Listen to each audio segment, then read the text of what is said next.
ಮಗ ಅರ್ಜೆಂಟಲ್ಲಿ ಗಾಡಿ ತರೋದು ಮರ್ತ್ಬಿಟ್ಟಿದ್ದೀನ. ಮನೆ ತನಕ ಡ್ರಾಪ್ ಹಾಕ್ಬಿಡು.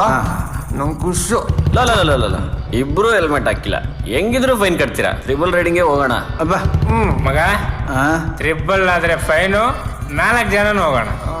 4 ಜನ ಹೆಂಗೋ ಹೋಗೋದು?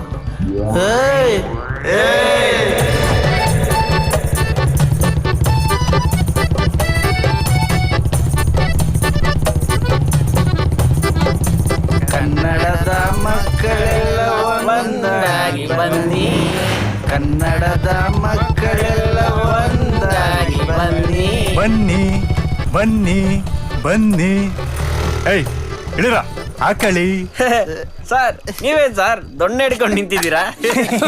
ನಿಮ್ಮಂತ ಗೊನ್ನೆ ಸುರುಕರು ಎಣ್ಣೆ ಹೊಡ್ಕೊಂಡ್ ಬರ್ತೀರಾ ಅಂತಾನೆ ದೊಣ್ಣೆ ಹಿಡ್ಕೊಂಡು ನಿಂತಿದ್ದೀನಿ.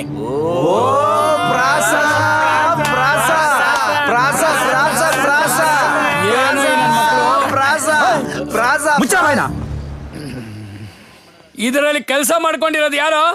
ದುಡಿಯ ಗಂಡು ಖುಷಿಗೆ, ದುಡಿಯ ಗಂಡು ಖುಷಿಗೆ. ಸುಮ್ನಿರೋ.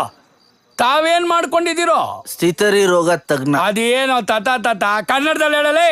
ಸರ್ ಇವ್ನು ಕುಡ್ದಾಗ ಮಾತ್ರ ಅಚ್ಚ ಕನ್ನಡದಲ್ಲೇ ಮಾತಾಡ್ತಾನೆ ಸರ್. ಗೈನಕಾಲಜಿಸ್ಟ್ ಅಂತ ಹೇಳ್ದ ಸರ್. ಈ ಕಾಲದಲ್ಲೂ ಸ್ವಚ್ಛ ಕನ್ನಡದಲ್ಲಿ ಮಾತಾಡೋರು ಇದಿರಲ್ಲ. ದಯವಿಟ್ಟು ಬಂದು ಫೈನ್ ಕಟ್ಟಿ. ಏನ್ರೋ ಆರಕ್ಷಕರೇ, ಆರ್ಥಿಕ ಪರಿಸ್ಥಿತಿ ಸರಿ ಇದ್ದಿದ್ರೆ ಮಧು ಶಾಲೆಯಲ್ಲೇ ಇರ್ತಿದ್ವಿ, ಇಲ್ಲೇ ಯಾಕೆ ಬರ್ತಿದ್ವಿ? ಸಾರ್ ದುಡ್ಡಿಲ್ಲ ಅಂತಾರೆ. ಆ ಜರ್ಮನಿ ವನಿತಲ್ಲ 25,000 ರೂಪಾಯಿದು ಒಂದು 5,000 ರೂಪಾಯಿಗೆ ಹಾಕ್ಬಿಡೋಣ ಅನ್ಕೊಂಡಿದ್ದೆ. ದುಡ್ಡಿಲ್ಲ ಅಂತಾರೆ, ಕಳಿಸ್ಬಿಡಿ ಸಾರ್. ಏಯ್ ಸುಮ್ನಿರೋ. ಹುಡುಗರ ಹತ್ರ ಕಾಸು ಇದ್ದೇ ಇರುತ್ತೆ. ಎಲ್ಲ ನಮ್ಮ ಮೂಲೆಯಲ್ಲಿ 5,000 ಇಟ್ಟಿರ್ತಾರೆ, ಕೊಡ್ತಾರೆ. ಸುಮ್ನಿರೋ. ಆಯ್ತು ಸರ್. ಅಯ್ಯೋ ಸರ್, ಜರ್ಮನಿ ಮನಿಗೆ ಬರೀ 5,000 ರೂಪಾಯಿನಾ ಸರ್? ಅಯ್ಯೋ 10,000 ರೂಪಾಯಿನೇ ಕೊಡ್ತೀನಿ, ತಗೊಳ್ಳಿ ತಗೊಳ್ಳಿ. ಫೈನ್ಗೆ ದುಡ್ಡಿಲ್ಲ, ವೈನ್ಗೆ ದುಡ್ಡಿದ್ಯಾ? ಹಾಕಿ ಸರ್. ತಗೊಳ್ಳಲೇ, ಫೈನ್ಗೆ ಸರ್ವಾಯ್ತು. ಕುಡಿಯೋ ಗಂಡು ಖುಷಿಗೆ.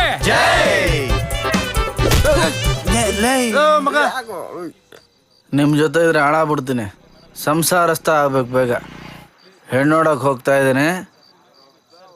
ನಾಳೆಯಿಂದ ವರ್ಣಾಲಂಕಾರ, ವಸ್ತ್ರಾಲಂಕಾರ ಎಲ್ಲ ಬದಲಾವಣೆ.